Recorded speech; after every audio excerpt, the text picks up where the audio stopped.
C'est mieux de rater parce que là, ça va être du sale. Yo, c'est Sanka. Comment ils vont? Un petit peu là. Ça va bien? C'est parti pour... Ah oui, c'est vrai. C'est parti pour la vidéo bilan 2024-2025 de l'Olympique de Marseille. Enfin.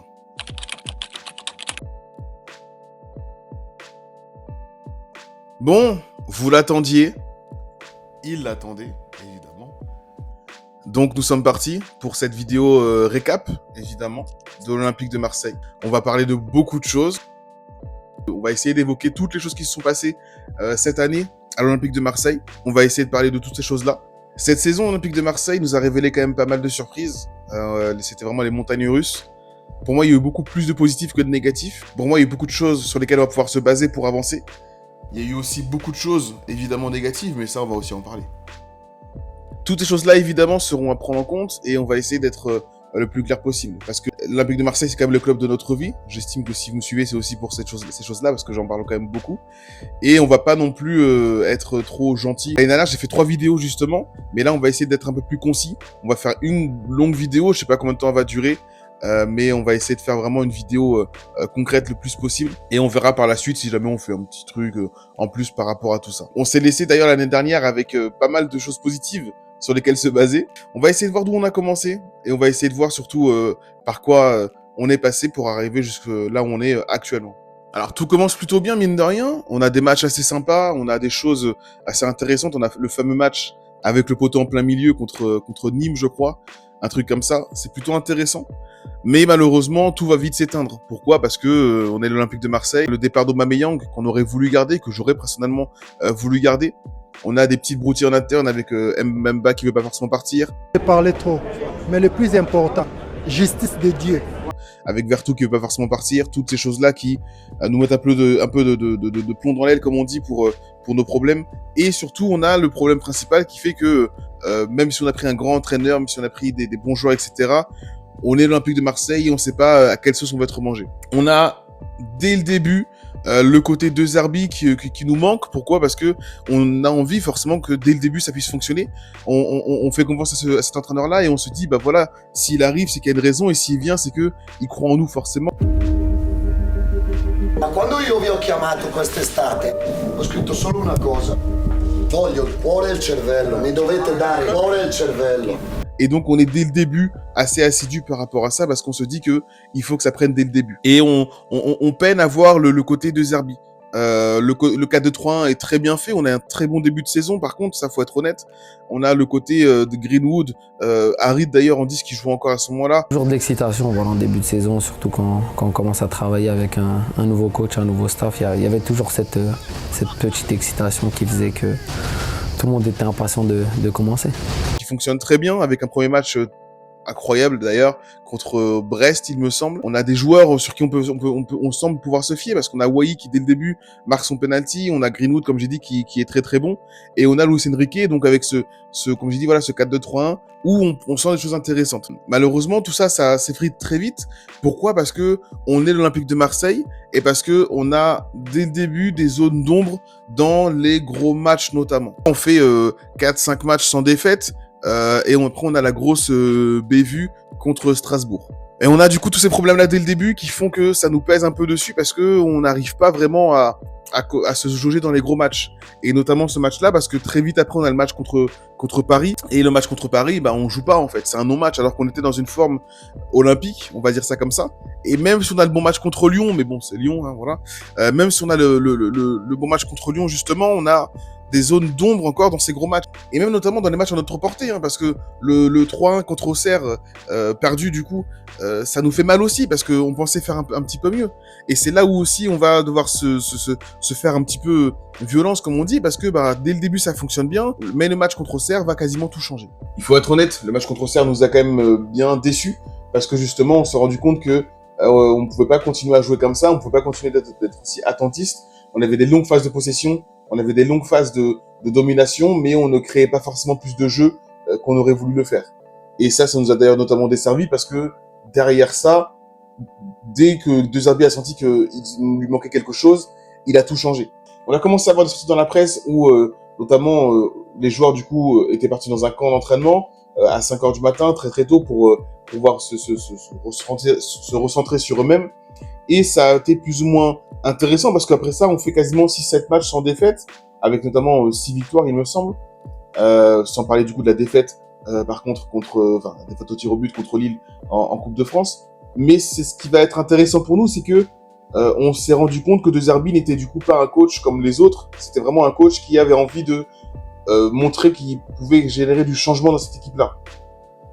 On a eu le côté de Zerbi qui voit les joueurs qu'il a et qui fait avec ça et qui a donné un bon début de saison, comme j'ai dit. On a eu aussi le côté de Zerbi qui sait se remettre en question. De Zerbi, justement, qui s'est remis en question en se disant « Qu'est-ce que je peux faire de cette équipe-là avec les blessés, avec les manques ?» Il a senti que dès le début, Wai n'était pas forcément très concentré. On a eu, malheureusement, des joueurs qui n'étaient pas non plus très bien, malheureusement, dans leur tête, on va dire ça comme ça, pour l'Olympique de Marseille surtout, avec Koné, justement, avec une défense qui était très vite remaniée. Et c'est ça qui nous a causé notre perte, parce que on s'est dit, bah voilà, à un moment donné, si on doit jouer comme ça, il faut qu'on joue du coup à 3 défenseurs. Et à un moment donné, on s'est dit justement, bah voilà, qu'est-ce qu'on doit faire? Et De Zerbi s'est dit, bah voilà, je vais passer en 3-4-3 pour avoir une bonne assise défensive et pouvoir se dire à un moment donné, ok, bah si c'est comme ça, qu'est-ce que je fais derrière moi, justement? Et justement, ça nous a donné un peu plus de solidité défensive, ça nous a donné plus de liant offensivement parce qu'on était largement plus axial et on avait 2 vrais pistons pour pouvoir créer le jeu. Mais ça a aussi amené beaucoup de problèmes. Pourquoi? Parce que premièrement, Luis Enrique s'est exilé du coup du côté droit. En tant que piston droit, il a fait des bonnes choses, il faut être honnête. Hein. Comme j'ai dit du coup dans son TikTok, d'ailleurs allez voir mon TikTok que j'ai fait sur lui. Quand j'ai dit dans mon TikTok, il a fait plus de choses positives que négatives sur le début de saison. Il s'est éteint après, comme d'autres joueurs. Mais Luis Enrique, du coup, en tant que piston, il a eu et il peut surtout faire des grandes choses, tant en termes de son côté physique, son apport physique, tant sur son côté décisif et surtout sur son intelligence de jeu. Ça prouve que Luis Enrique, au final, c'est pas un peintre. Adrien Rabiot a été pour moi le joueur de la saison. Il faut être honnête, il fait partie des 3 joueurs que l'on ressort à la fin de la saison. Et Rabiot a été pour moi ce joueur-là qui a permis de monter le niveau dans des matchs importants. Pourquoi? Parce que quand tu es dans un groupe, admettons, de personnes comme à ton taf ou autre chose, qui ne font pas forcément les efforts pour se sortir la tête de l'eau, comme admettons tu es sur un gros projet ou autre chose, et bah il te faut un mec qui va arriver à un moment donné qui va dire les gars, maintenant on arrête de se tourner les pouces et on va à l'endroit où on doit aller. Et bah ce mec-là, c'est Adrien Rabiot. Adrien Rabiot, à un moment donné, et je pense que ça va être dit d'ailleurs dans le documentaire, Adrien Rabiot justement était ce joueur-là. Le joueur qui à un moment donné se dit ok, là les gars on est dans la panade, là les gars on est en train de faire des résultats qui sont intéressants ou non, mais on produit pas le jeu qu'on doit produire, et ben on va faire les choses. On continue comme ça, on prend pas de carton surtout. On reste à 11 les gars, c'est le plus important, on reste à 11. C'est bien ce qu'on a fait, mais faut continuer comme ça. Si on peut mettre 4 buts, on en met 4, si on peut en mettre 5, si on peut en mettre 6, on le fait. Alors que pourtant, dans son style de jeu, ça doit pas être normalement le joueur qui doit jouer déjà de 1 ailier gauche, même si c'était pas vraiment un ailier. Le joueur qui doit t'apporter tout ça, normalement, Adrien Rabiot, ça va être le joueur qui doit être la plaque tournante de ton jeu, mais pas le mec qui va devoir gueuler sur les autres principalement. Et c'est ça que j'ai aimé, parce qu'on parle quand même d'un joueur qui a fait les efforts pour tout le monde, d'un joueur qui s'est dit à un moment donné, c'est moi qui vais récupérer cette balle-là, c'est moi qui vais aller marquer ce but-là, c'est moi qui vais faire cette tête ou cette action décisive pour ce club-là. Et d'ailleurs, on va jamais assez le remercier pour tous ces buts qu'il a donnés, en sachant qu'il s'est dit, à un moment donné, je vais mettre 10 buts, et il a mis ces 10 buts-là. Le Duc, on t'embrasse. Moi, c'est ça que j'aime dans ce joueur-là. Parce que d'un côté, t'as eu ce Rabiot-là, et de l'autre côté, t'as eu Greenwood. Greenwood, on peut en dire ce qu'on veut, Greenwood a été un élément majeur de la saison. Greenwood, dans ce début de saison-là, encore une fois, a été un élément majeur. Quasiment au coude à coude pour être un des meilleurs buteurs de la saison, jusqu'à la fin, évidemment, mais on y reviendra. Greenwood, donc, a été ce joueur-là qui nous manquait dans d'autres saisons. Ce joueur différent, ce clutch player. Le mec qui va pouvoir te mettre une frappe de n'importe où, qui va rentrer. Le mec qui va pouvoir se dire à un moment donné, c'est moi qui marque. Greenwood est le joueur qui a le plus tiré de la saison, que ce soit à Marseille ou en France, il me semble. Mais on parle quand même d'un joueur ailier droit qui a quasiment été élu meilleur buteur au coude à coude avec Dembélé jusqu'à la fin, en ayant raté, pour moi, au moins 10 matchs potentiellement.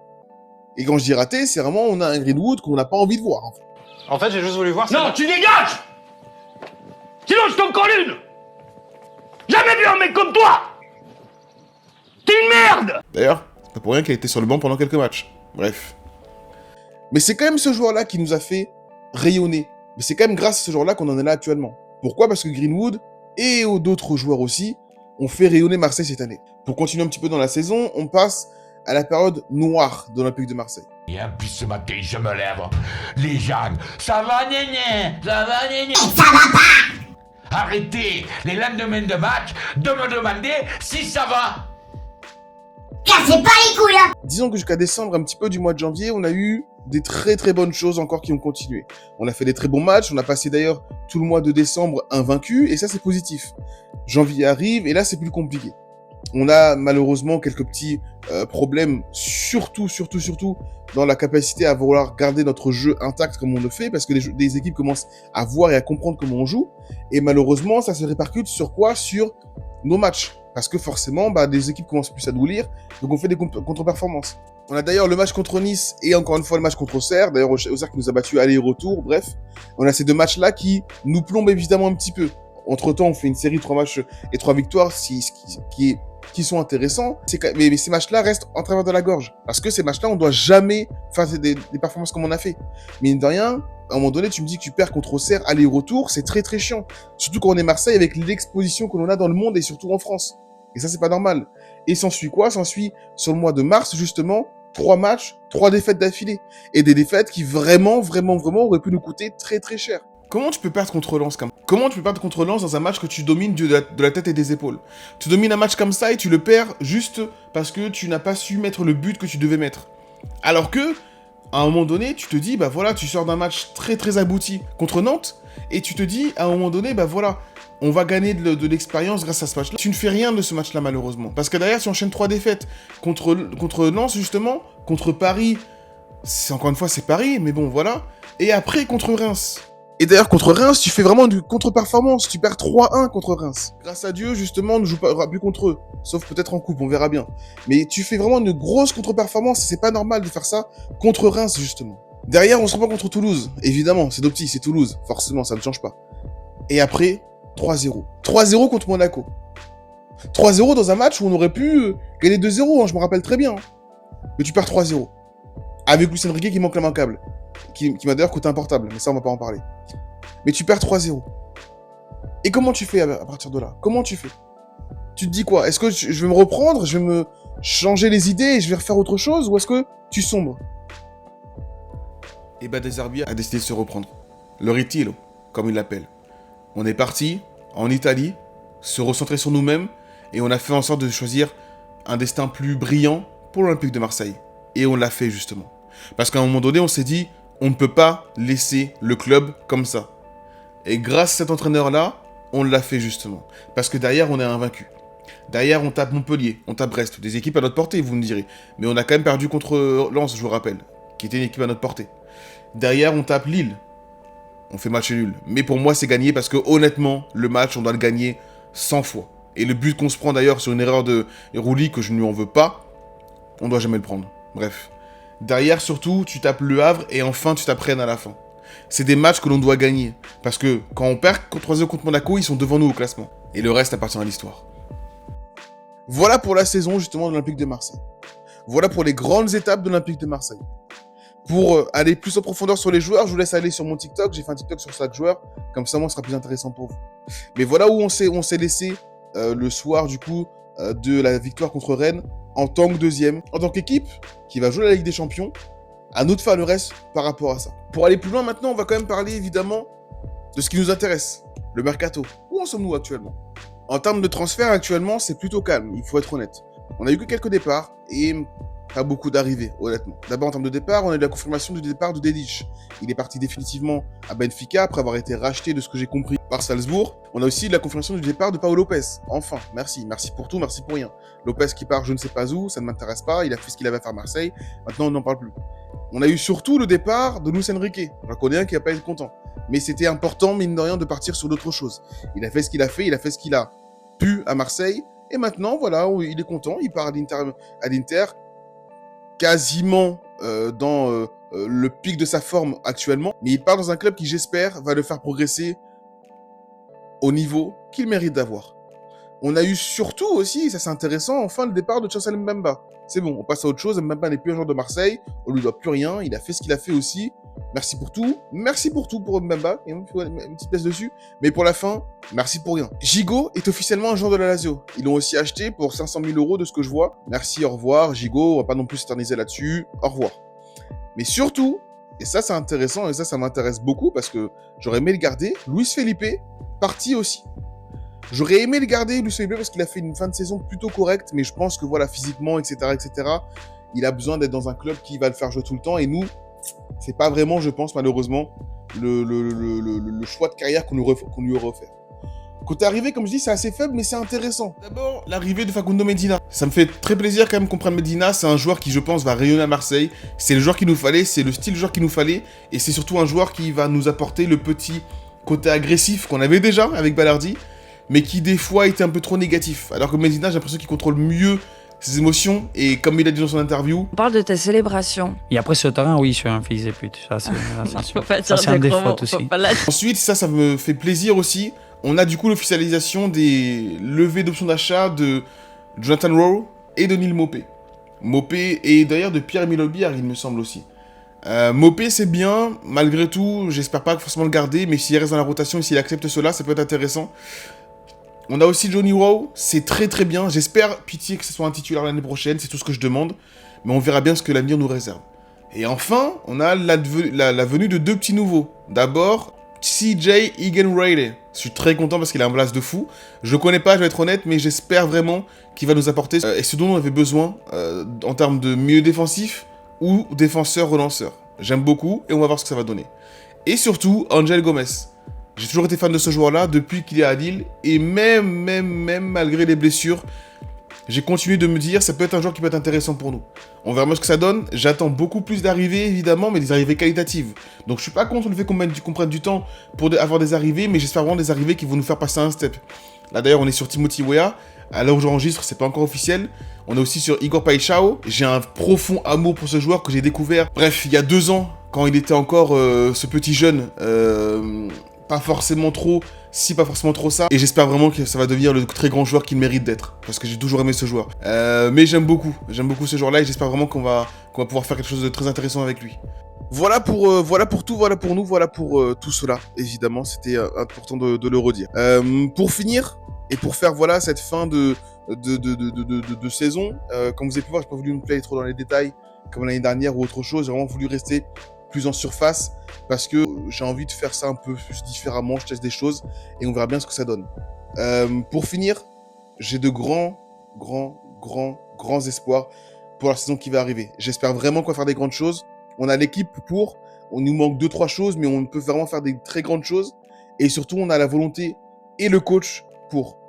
On va faire en sorte que ça puisse se faire, on va faire en sorte d'aller surtout là où on doit aller, là où on veut aller.